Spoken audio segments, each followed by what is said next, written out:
Tonight, on First at 9 this Monday the 24th of March 2025. Cost of delay. Postponement of the construction of the Central Expressway due to the economic crisis has cost Sri Lanka 46 billion rupees, claims Minister of Transport and Highways. Missing contributions. Nearly 22,500 government, semi-government and private institutions have failed to contribute to the Employees Provident Fund, reveals Deputy Minister of Labour. EPF contributions in arrears estimated at 36 billion rupees. Export growth. Sri Lanka's export performance in February records an increase of 4.62% compared to last year, rising to $1.38 billion. No alliance. Reports of a possible future alliance between himself and former presidents Mahinda Rajapaksa and Ranil Wickremesinghe are false, asserts opposition leader Sajith Premadasa. Chilo Dairy, Sri Lankawama Kiren Perata. ඔබේ විශ්වාසය දෙනු සෙන්සුරයින් දැන් ළඟමැති ෆාමසියෙන් ලබාගත හැක. කට්ට පරිස්සම් කරගත්තොත් අපි පරිස්සම්. ඉතින් මොකටද නිකන් නාගන්නේ? ස්වදේශී කොහොඹ ලෙමන් ග්‍රාස් අද කාලෙට ෆ්‍රෙෂ්ම විසඳුම. From Derana, this is Derana First at 9. Live from Studio 24 in Colombo. Good evening and welcome to First at 9, brought to you by Sri Lanka's most trusted news source, Derana. I'm Tharindu Mahendra, joining you live with the latest in Sri Lanka and around the world. Now, in your top story this evening, Minister of Transport, Highways, Ports and Civil Aviation, Bimal Ratnayake claims that the long-delayed Central Expressway project has cost Sri Lanka a total of 46 billion rupees. However, speaking to media during a tour of inspection of the expressway, Minister Ratnayake assured that the third phase of the expressway spanning from Pothuhara to Rambukkana will be completed by the end of next year. Meanwhile, commenting on the Sri Lanka Air Force training aircraft crash which occurred in Varakapula last Friday, the minister stated that the crash was caused by an error made during the pilot training session on board the aircraft. The Central Expressway, one of Sri Lanka's major infrastructure projects connecting Colombo with Kurunegala and Kandy, aims to provide a faster alternative to the existing highways A1 from Colombo to Kandy and A6 from Ambepussa to Trincomalee. Despite being initially proposed under the UNP regime under Ranil Wickremesinghe in 2002, the project never got underway due to elections and the collapse of the UNP government. Later, in 2015, under the government of good governance, then Prime Minister Ranil Wickremesinghe initiated the first phase of the expressway spanning from Kadawatha to Mirigama, funded primarily through a loan from the Exim Bank of China. Construction only began in 2020 but was quickly suspended due to the economic crisis. Meanwhile, during a tour of inspection of the third phase of the Central Expressway yesterday, Minister of Transport, Highways, Ports and Civil Aviation Bimal Ratnayake claimed that the long-delayed project has as of now incurred Sri Lanka a total cost of 46 billion rupees. දැන් මධ්‍ය මධ්‍යවේගී මාර්ගය කියන්නේ ලංකාවේ ඊටම වටිනාම ව්‍යාපෘතියක් මොකෝ පළාත් 6ක ජනතාවට. The Central Expressway is one of the most valuable infrastructure projects in Sri Lanka as it directly serves the people of 6 provinces. At least 12 million of the country's 22 million people will benefit from the completion of this project. There were delays due to certain reasons during the previous years. We intend to conclude the third phase of the Central Expressway spanning from Pothuhara to Rambukkana by the end of next year. However, the construction of the Kadawatha to Mirigam section is at a standstill. It was delayed due to the economic crisis among other reasons. The postponement of the project due to the economic crisis has cost us 46 billion rupees. This amount rises as the project remains stalled. This project was financed by a Chinese bank and another Chinese company. They recently arrived in Sri Lanka and held discussions with the Ministry of Finance. However, they still haven't revealed their stance on resuming this project.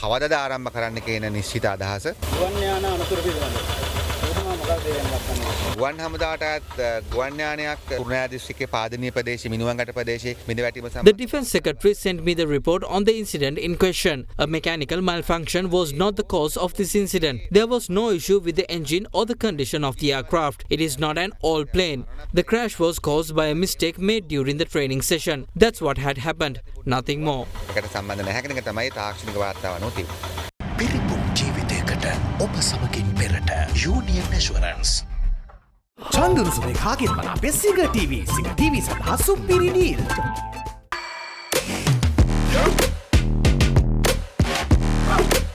Meanwhile, Deputy Minister of Labour Mahinda Jayasinghe says nearly 22,500 government, semi-government and private entities have failed to make contributions to the Employees Provident Fund.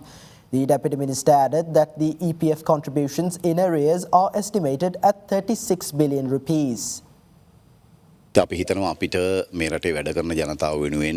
have been given several responsibilities to perform on behalf of the working community of this country. To address and resolve the concerns of the working community, we plan to take specific actions through the Department of Labour. We have plans in place to amend labour legislations. Additionally, the government is also considering ratifying certain labour conventions to enhance the welfare of workers, particularly to ensure workplace safety of female employees and eliminate child labour.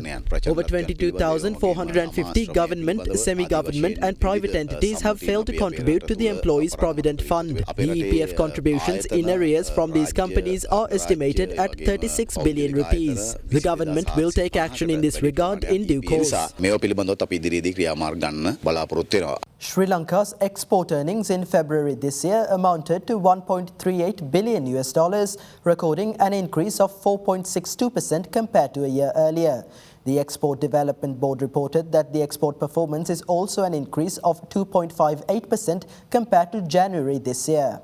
According to the EDB, merchandise exports for February 2025 were valued at $1.056 billion, which was mainly contributed to by the increase in earnings from export of apparel and textiles, gems and jewellery, coconut-based products as well as spices and concentrates. Boat building also contributed by generating $3.68 million during the month, reflecting a remarkable growth of 18,300% compared to February 2024. However, Sri Lanka's highest export earnings sectors such as tea, rubber and food and beverages demonstrated negative growth during the month.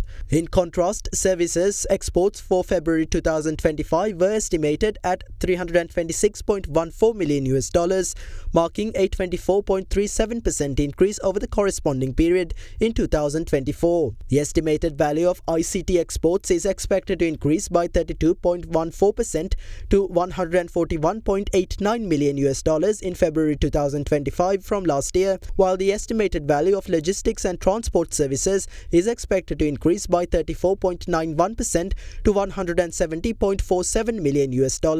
Among Sri Lanka's top 15 export markets, India, Germany, Netherlands and China showed positive growth during the month. Exports to the European Union, which accounts for 24% of Sri Lanka's exports during both February 2025 and the cumulative period from January to February 2025, increased respectively by 5.64% and 1.26%. However, cumulative total exports, including both merchandise and services, were estimated at $2.7 billion for the period of January to February 2025, marking a notable 6.65% growth compared to the same period in 2024.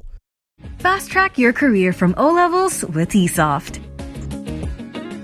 ඩයිබටසෝල් සීනිවලින් පරිස්සම් වන ඔබට අමතක නොවන පෝෂණය. Kelani wire කිසිගින්නක් නෑ. කිසිගින්නක් නෑ. Kelani fire shield wire. The Temple of the Sacred Tooth Relic in Kandy emphasized that posts on social media platforms requesting donations for the upcoming special exposition of the Sacred Tooth Relic are fraudulent.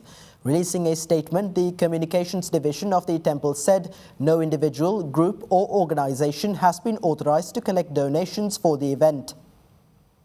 Earlier this month, the Temple of the Sacred Tooth Relic in Kandy announced a special exposition of the Sacred Tooth Relic titled Siri Dalada Dakma, which is scheduled to be held after the Sinhala and Tamil New Year from the 18th to the 27th of April. Amid the preparations for the event, several posts requesting donations for the exposition were being circulated on social media. Against this backdrop, the Communications Division of the Temple of the Sacred Tooth Relic released a statement clarifying that the temple has not authorized any individual, group or organization to collect donations for the event. විවිධාකාර පුද්ගලයන් සිරි දළදා වන්දනාව හුවා දක්වමින් ආධාර අරමුදල් එක් රැස් කිරීම පිළිබඳව ශ්‍රී දළදා මාලිගාවට වාර්තා වෙලා තියෙනවා. ඕනෑම කෙනෙකුට තමන්ට හැකි පරිද්දෙන් පැමිණෙන ජනතාව සඳහා සහන සැලසීම සිදු කරන්න පුළුවන්. නමුත් කිසිදු අවස්ථාවක සිරි දළදා වන්දනාව සඳහා කිසිදු කෙනෙක් අරමුදල් එක් රැස් කිරීමත් අරමුදල් ප්‍රදානය කිරීමත් කළ යුතු වන්නේ නැහැ. ශ්‍රී දළදා මාලිගාවත් රජයත් මේ කටයුතු සඳහා අවශ්‍ය සියලුම කටයුතු සූදානම් කරලා තියෙනවා. Now, 3 newly appointed ambassadors to Sri Lanka presented credentials to President Anura Dissanayake today at the Presidential Secretariat. The newly appointed envoys were Ambassador of France Remy Lambert, Ambassador of the State of Palestine Ihab Khalil and Ambassador of Nepal Dr. Purna Bahadur Nepali. Minister of Foreign Affairs Vijitha Herath and Secretary to the President Dr. Nandika Sanat Kumar Nayaka were also present at the occasion. Now, opposition leader Sajith Premadasa rejects the reports that a possible future alliance may form between himself and former Presidents Mahinda Rajapaksa and Ranil Wickremesinghe. Joining a campaign meeting of the Samagi Jana Balawega in Kurunegala, Premadasa asserted that there is no need to form alliances as he is confident of the SJB's victory in the upcoming local government elections. A meeting between the Samagajana Balawega candidates contesting the local government elections in the Kurunegala district and party leader of the opposition Sajith Premadasa was held yesterday. Now, they are saying that they are afraid to take decisions. Who is saying this? The person who vowed during the election campaigns that he would withdraw from the IMF agreement that betrayed the public and promised to strike a new agreement to improve the living conditions of the people of the country is now following the same path as the former president after assuming the president's office. To be honest, I too would be afraid to do such a thing because I am ashamed to do so. I would be embarrassed to say one thing on stage to win votes and then implement different policies. I am scared to do that. The government is saying that the country is in a dangerous position, so they can't change anything. Therefore, they are going along with what the previous government did. Is that the system change? I saw in a newspaper that Sajith, Mahinda and Ranil would form an alliance. That is a blatant lie. We do not need to join anyone. The SJB will win a landslide victory in the local government elections under the symbol telephone. We are confident of that. Former Minister Udaya Gammampila and businessman Sidney Jayasinghe were acquitted and released today from charges of criminal misappropriation of funds using a forged power of attorney. Following a nearly decade-long trial, the Colombo High Court ruled that the prosecution had failed to prove the charges beyond a reasonable doubt. The Attorney General initiated legal proceedings against former Minister Udaya Gammampila and businessman Sidney Jayasinghe during the tenure of the Government of Good Governance over alleged criminal misappropriation of funds using a forged power of attorney. The prosecution alleged that between the 26th of September 1996 and the 25th of September 1997, the defendants, using a forged power of attorney, had sold 21 million shares of Pan Asia Bank, purchased under the name of Digital Nominees Private Limited, a company owned by Australian businessman Brian Shaddick, thereby misappropriating 21 million rupees. Accordingly, former Minister Gammampila and businessman Sidney Jayasinghe were charged with criminal breach of trust and criminal conspiracy or aiding and abetting a crime. Following a lengthy trial of nearly 10 years, Colombo High Court Judge Namal Bandara Balalle today delivered the verdict, stating that the defendants will be acquitted and released as the prosecution had failed to prove the charges beyond a reasonable doubt.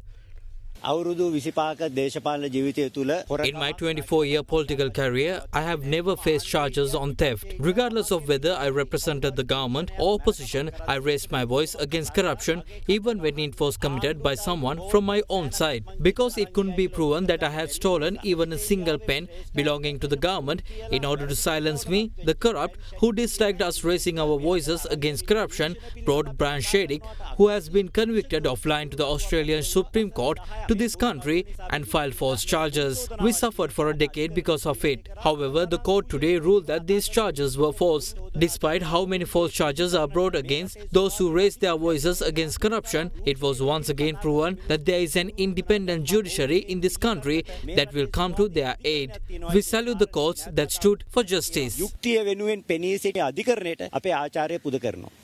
Meanwhile, former Minister Mervyn Silva and 2 others were ordered to be remanded until the 3rd of April after being produced before the Mahara Magistrates Court today. The former minister was arrested by the Criminal Investigation Department on the 5th of March for allegedly selling state-owned land in Kiribathgoda to a private party after forging documents. The court also imposed an overseas travel ban on former State Minister Prasanna Ranavira and 2 others who were absconding in connection with the case. Government printer Pradeep Pushpakumara stated that the printing of ballot papers for 12 districts related to the upcoming local government elections has commenced. Meanwhile, police spokesperson SSP Buddhika Manatunga reported that 32 individuals have been arrested so far in connection with violations of election laws, which includes candidates contesting the upcoming elections. Government printer Pradeep Pushpakumara says the printing of ballot papers for 12 districts related to the local government elections scheduled for the 6th of May has commenced. He further noted that the printing of ballot papers for the remaining districts is expected to be completed in the coming days. Meanwhile, police media spokesperson SSP Buddhika Manatunga disclosed details regarding violations of election regulations. 32 individuals have been arrested for violating election laws, including 10 candidates contesting in the upcoming election. We seek public support to ensure that the elections are conducted peacefully in the coming days. Meanwhile, several public representatives expressed views on the upcoming local government elections and the current political situation. From the day the new government came to power, we have been urging them to recover the funds they claim were earned illegally. If that money is in Dubai or Uganda, then take action to retrieve it. Instead of doing that, they continue to speak just as they did while representing the opposition. It looks as if this will be the case for the next 5 years as well. This country has been plagued by corruption over the past years. The current government has a significant responsibility, but change cannot happen overnight. However, we assure you that we will work towards strengthening the rule of law in this country moving forward. අපි බලමු ඡන්දෙන් පස්සේ ගම කාටද රට නම් බාර දුන්නා ඒගොල්ලන් රට දුන්නත් රටත් කරගන්න බැරි වෙලානේ තියෙන්නේ. ඉතින් ගමත් දුන්නොත් ගමත් විනාශ වෙන ඉතිය දන්නවා. අපිට අභියෝගයක් තියෙනවා. We face the challenge of integrating the government's power and governance with the economic path we are pursuing. This is not something that can be achieved overnight, which is why some feel that the transformation they expected is not happening. There is a valid concern and we are aware of it. ඇත්ත අපිත් ඒක දන්නවා. අපි ඒක අවබෝධයෙන් තමයි ඉන්නේ. The reason the government is wasting time is that they are incapable of getting things done. The people have realized this, and because of that, we are confident that many who previously voted for the NPP will now align with the symbol medal this time. සාමූහිකව සංවිධානාත්මකව ඉතාමත්ම විධිමත් විදියට මේ වෙලාවේ මැතිවරණ ක්‍රියාදාමයේ ශක්තිමත්ම දේශපාලන ව්‍යාපාරය වෙන ජාතික ජන බලවේගයත් එක්ක තරඟ කරන්න බෑ. එහෙම කරන්න හැකියාවක් නැහැ.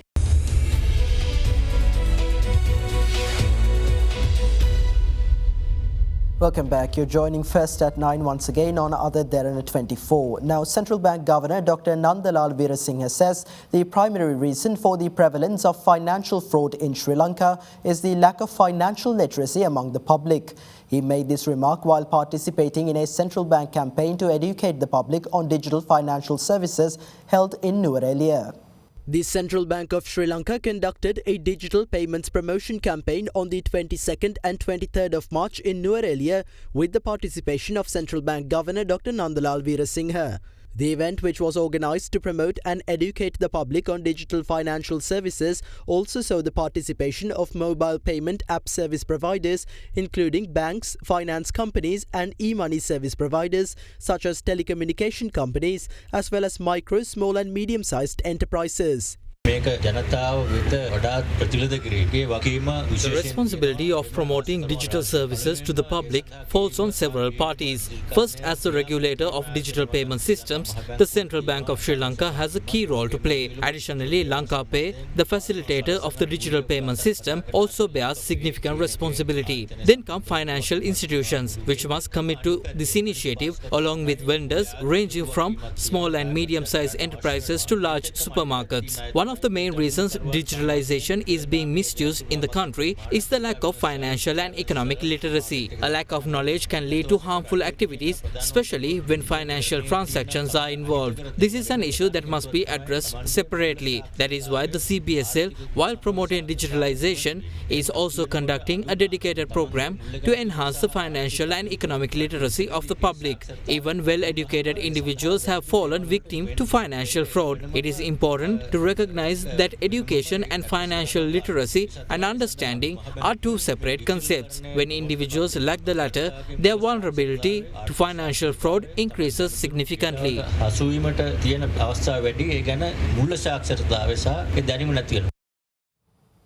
The Colombo Bourse commenced the week in positive territory today as a result of price gains in counters such as CT Holdings, Hatton National Bank and Sanasa Development Bank.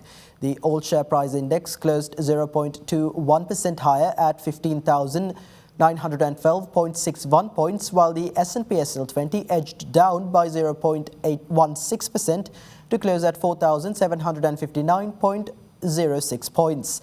Market turnover was 1.9 billion rupees. The banking sector was the top contributor to market turnover, followed by the material sector as the second highest contributor. Foreign investors closed as net sellers, offloading shares worth 12 million rupees. Up next is Kavya Jayasinghe from Capital Alliance with a few thoughts to round off our Markets in View segment for the week.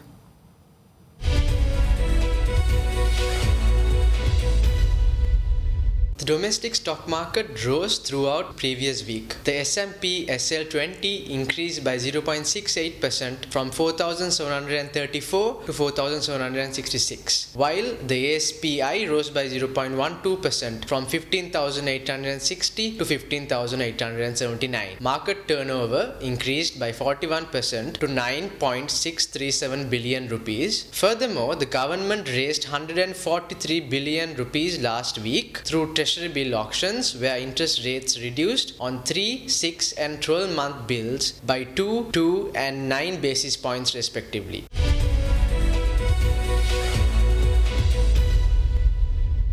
And with that, here's a look at the rupee exchange rate for the day.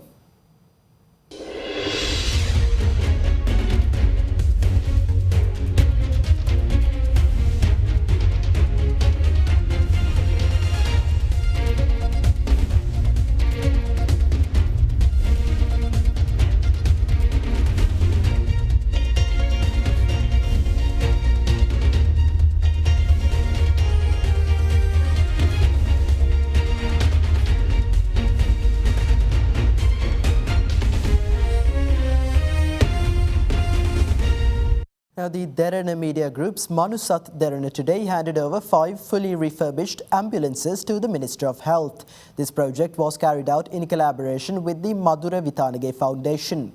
The Madura Vitanage Foundation provided its technical expertise to refurbish the ambulances in line with the recommendations of the World Health Organization.